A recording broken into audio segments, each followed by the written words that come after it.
하나님 말씀은 요한복음 6장 41절에서 59절까지의 말씀입니다. 자기가 하늘에서 내려온 떡이라 하심으로 유대인들이 예수에 대하여 수군거려 이르되 이는 요셉의 아들 예수가 아니냐? 그 부모를 우리가 아는데 자기가 지금 어찌하여 하늘에서 내려왔다 하느냐? 예수께서 대답하여 이르시되 너희는 서로 수군거리지 말라. 나를 보내신 아버지께서 이끌지 아니하시면 아무도 내게 올 수 없으니 오는 그를 내가 마지막 날에 다시 살리리라. 선지자의 글에 그들이 다 하나님의 가르치심을 받으리라 기록되었은즉 아버지께 듣고 배운 사람마다 내게로 오느니라. 이는 아버지를 본 자가 있다는 것이 아니니라. 오직 하나님에게서 온 자만 아버지를 보았느니라. 진실로 진실로 너희에게 이르노니 믿는 자는 영생을 가졌나니 내가 곧 생명의 떡이니라. 너희 조상들은 광야에서 만나를 먹었어도 죽었거니와 이는 하늘에서 내려오는 떡이니 사람으로 하여금 먹고 죽지 아니하게 하는 것이니라. 나는 하늘에서 내려온 살아있는 떡이니 사람이 이 떡을 먹으면 영생하리라.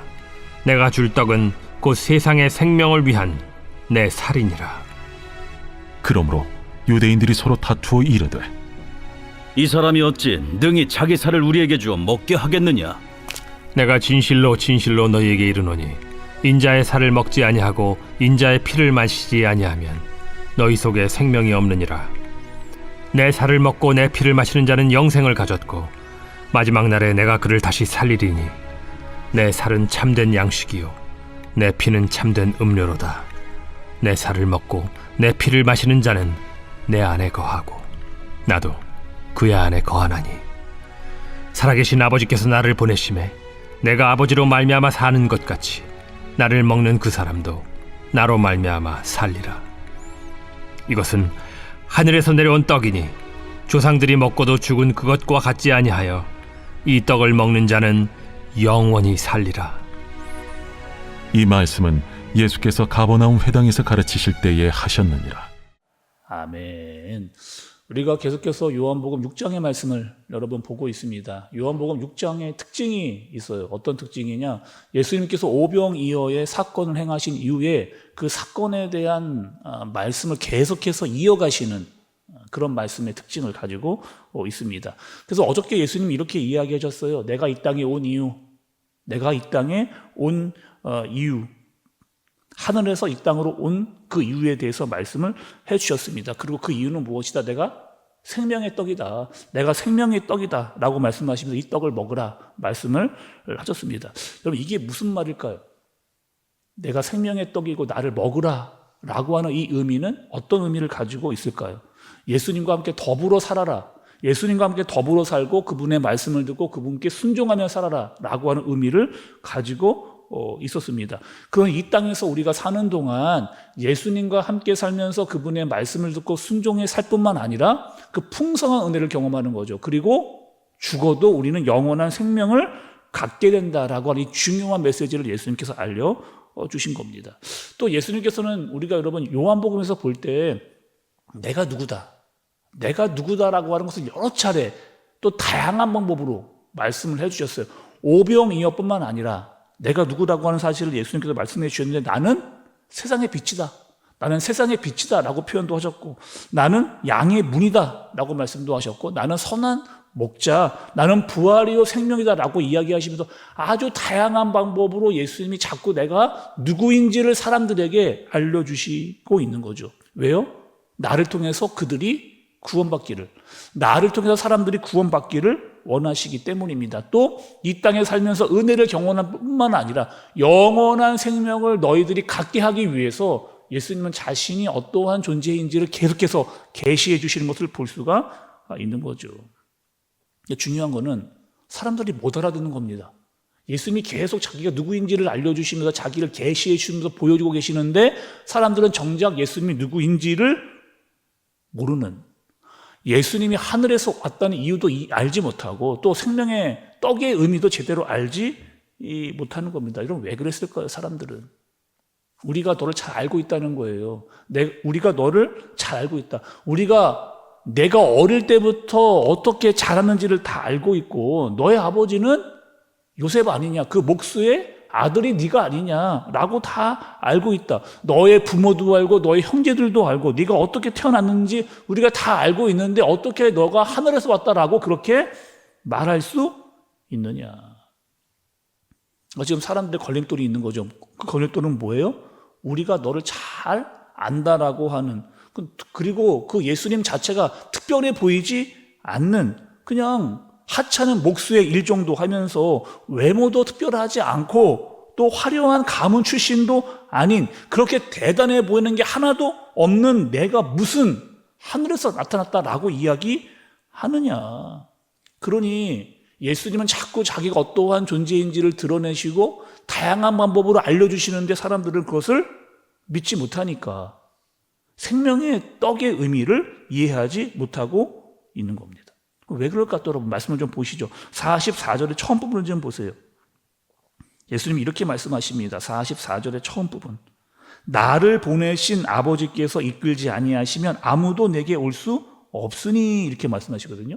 나를 보내신 아버지께서 이끌지 아니하시면 아무도 내게 올 수 없으니, 이렇게 이야기합니다. 여기서 이끌다라고 하는 말이 있는데, 이 이끌다라고 하는 말은 이런 뜻이에요. 어부가 그물을 쫙 풀어가지고 고기를 쓸어 담는 이런 뜻을 가지고 있습니다. 그러니까 하나님께서 강권적으로 내가 선택한 사람들을 끌어올리겠다라고 하는 의미를 가지고 있는 거죠. 그래서 내가 예수님을 믿어야지 우리는 그렇게 믿음을 가진 것이 아니고 하나님의 전적인 강권적인 은혜를 통해서 우리는 구원받은 사람들이 예수님이 누구인지를 알 수 있게 되는 겁니다. 그래서 우리가 요한복음을 보면 그런 사람들이 등장을 했어요. 어떤 사람들이었습니까? 사마리아 여인. 예수님이 그 여자를 찾아가서 내가 누구인지를 알려주시니까 그 여자는 바로 예수님이 누구인지를 알아들었던 그 사마리아 여인. 니고데모도 있었죠. 니고데모는 어떤 사람이었어요? 내게 풀리지 않는 끊임없는 영생에 대한 고민을 가지고 예수님께 왔을 때 예수님께서 그에게 말씀해 주시는 것을 통해서 그가 예수님을 알아보게 된 겁니다. 하나님께서 강권적인 은혜를 통해서 선택한 사람들에게 예수님을 만나게 하시고 그들에게 풍성한 은혜와 영원한 생명을 갖도록 예수님이 그렇게 하신 거죠. 그러나 여전히 하나님을 알지 못하는 자, 이끌림 받지 못하는 자들도 있어요. 그 사람들은 어떤 사람들이요? 예수님께 왔습니다. 오병 이후에 많은 사람들이 예수님께 왔지만 끝내 예수님이 하시는 말씀도 이해하지 못하고 예수님이 누구인지를 모르는 그런 사람들인 거죠. 여러분, 우리는 어떤 사람들이에요? 우리는 어떤 사람들입니까? 하나님께 선택을 받고 예수님을 통해서 구원을 받은 사람들, 또 우리 안에 성령 하나님을 모시고 살아가면서 하나님의 뜻을 알고 하나님의 풍성한 은혜가 무엇인지를 알고 살아가는 그런 사람들입니다. 오늘 말씀은 여러 번 반복하신 예수님의 말씀이 있어요. 한번 찾아보도록 하겠습니다. 53절의 중간 부분을 좀 보세요. 53절의 중간 부분. 인자의 살을 먹지 아니하고 인자의 피를 마시지 아니하면 너희 속에 생명이 없느니라 말씀하셨습니다. 54절 처음 부분도 좀 보세요. 내 살을 먹고 내 피를 마시는 자는 영생을 가졌고, 이렇게 말씀하십니다. 56절의 처음 부분도 여러분 좀 보세요. 내 살을 먹고 내 피를 마시는 자는, 이렇게 말씀하십니다. 계속해서 예수님께서 반복하시는 말씀이 있어요. 내 살을 먹고 내 피를 마시라는 거예요. 내 살을 먹고 내 피를 마셔라. 여러분, 이게 무슨 의미입니까? 사람들은 예수님이 말씀하신 내 살을 먹고 내 피를 마시라고 하는 뜻을 제대로 이해하지 못한 거죠. 어떻게 사람의 인육을 먹고 사람의 피를 마실 수 있느냐?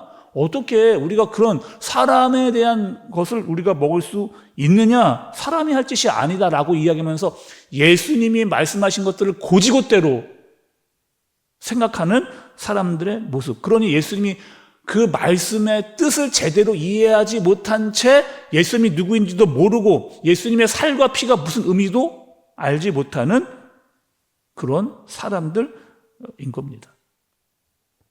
그리고 사람들의 관심은 오직 오병이에요. 내 육신의 배를 채우는 데만 있는, 예수님이 생명의 떡이라고 했던 그 의미도 제대로 알지 못한다는 거죠. 오늘 말씀 여러분, 예수님께서 내 살을 먹고 내 피를 마시라 라고 하는 의미는 어떤 의미를 가지고 있어요? 우리는 예수님과 함께 연합된 자입니다. 예수님과 함께 십자가에 죽고 살아난 예수님의 대속에 관여된 사람들인 거죠. 예수님의 살을 먹고 피를 마신다라고 하는 것은 예수님과 함께 십자가에 못 박히고 그분과 함께 살아나고 옛사람은 죽고 새 사람이 된다라고 하는 의미를 가지고 있는, 새로운 피조물이 된다라고 하는 의미를 가지고 있는 말씀의 내용입니다. 오늘 말씀대로 끝으로 예수님은 어떻게 말씀하세요? 57절의 마지막 부분을 보시기 바랍니다. 57절의 마지막 부분, 나로 말미암아 살리라. 나로 말미암아 살리라 라고 말씀을 하시는 거죠. 예수님을 믿는 자, 그들은 어떻게 산다고요? 나로 말미암아, 예수님으로 말미암아, 그분의 살을 먹고 피를 마시는 자로, 그분과 연합된 자로 이 땅에 살면서 예수님이 주시는 풍성한 은혜를 경험할 뿐만 아니라 영원한 생명을 가진 자로, 그분 안에 주시는 은혜와 능력을 경험하면서 살아가는 저와 여러분들 되어지시길 예수님의 이름으로 축복합니다. 기도하겠습니다. 하나님 아버지, 예수님을 제대로 볼 수 있는 눈과 마음을 우리에게 허락해 주옵소서. 여전히 많은 사람들처럼 예수님께서 육신의 배만 배불리는 그 예수님만을 쫓고 있지 않는가를 돌아보게 하여 주옵소서. 예수님께서 내가 누구인지를 계시해 주실 때 그분을 온전히 알고 믿고 무엇보다 그분과 연합된 자로 이 땅을 살아가게 하여 주옵소서. 이 땅에서 예수님이 주시는 풍성한 은혜를 경험할 뿐만 아니라 영원한 생명을 가진 자로 이 땅을 살게 하여 주옵소서. 예수님의 이름으로 기도드리옵나이다. 아멘.